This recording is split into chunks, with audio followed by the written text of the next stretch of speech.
جیسا کہ حضرت عمر فاروق رضی اللہ تعالیٰ عنہ نے بڑے دنوں کے بعد دل چاہا کہ میں ہریسہ تیار کرواؤں۔ ہریسہ ایک عربی سالن ہوتا ہے، ایک ڈش ہے، بڑی قیمتی اور بڑی مقوی ہوتی ہے۔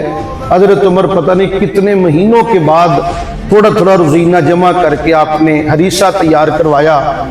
جب ایک سائل نے آ کے صدا دی کہ مجھے اللہ کے نام پہ کچھ دو، آپ نے اپنے ملازم سے کہا کہ یہ اٹھاؤ اور اس کو دے دو۔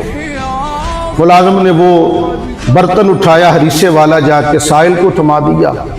وہ چلا گیا تو ملازم نے آ کے عرض کیا کہ حضور آپ بھی اللہ کے درویش آدمی ہیں، اسے کوئی اور سالن بھی دیا جا سکتا تھا، آپ نے اتنی محبت اور اتنے دنوں کے بعد تیاری کے بعد یہ سالن تیار کروایا ہے، اسے کیا پتا تھا کس کی قدر کیا ہے؟